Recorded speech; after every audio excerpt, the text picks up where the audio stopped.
এক বলের মূল্য যেখানে $30,000, সেই জায়গায় ভেবেচিন্তে সিদ্ধান্ত নেওয়ার মাধ্যমেই ক্রিস ওকস অবশেষে দেখিয়ে দিলেন যে তাকে $30,000 দিয়ে ক্রয় করে সিলেট টাইটান্স ভুল কোনো সিদ্ধান্ত নেয়নি।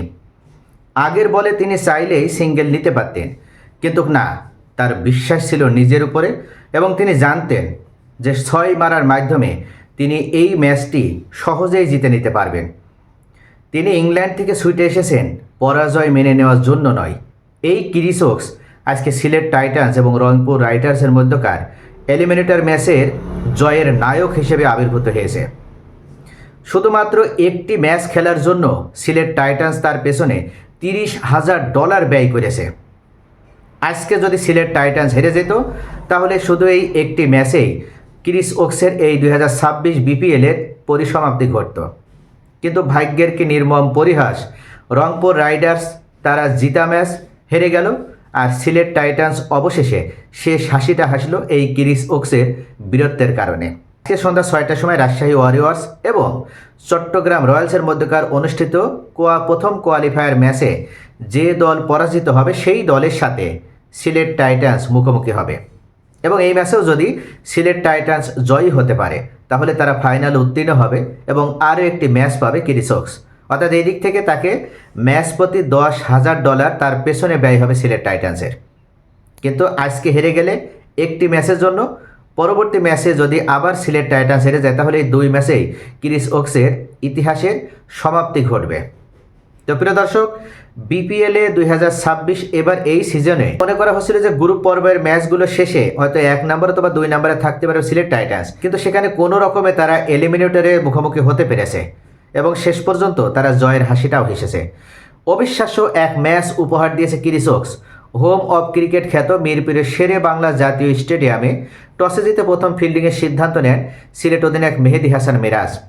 ক্রিস ওকস ও স্যাম বিলিংসকে নিয়ে মাঠে নামা সিলেট শুরুতেই পায় সাফল্যও।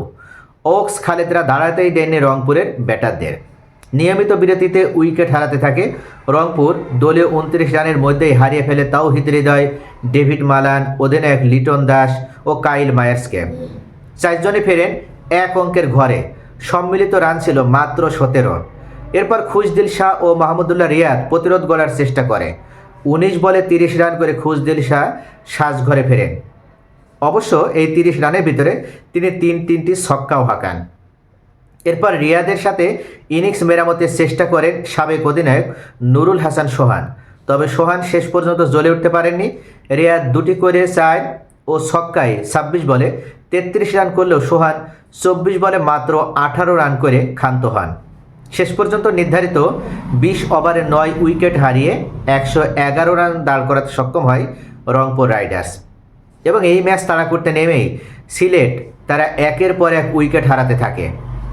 একসময় মনে হচ্ছিল যে তারাই হয়তো এই ম্যাচটি পরাজিত হতে যাচ্ছে, কিন্তু তখন স্যাম বিলিংস এবং মেহেদী হাসান মিরাজ অবিশ্বাস্য এক জুটি উপহার দেওয়ার মাধ্যমে অবশেষে ম্যাচটি জমিয়ে তোলে। তবে লাস্ট ওভারে 9 রান প্রয়োজন ছিল।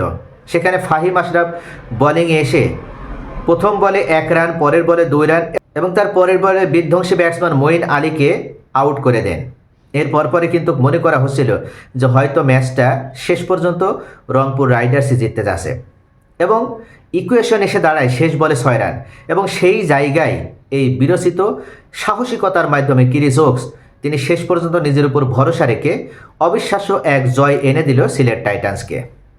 তো প্রিয় দর্শক, পরবর্তী ম্যাচে সিলেট টাইটান্সের সামনে আসবে রাজশাহী ওয়ারিয়র্স নাকি চট্টগ্রাম রয়্যালস? আপনাদের মূল্যবান মতামত কমেন্টে জানান। সকলে ভালো থাকুন।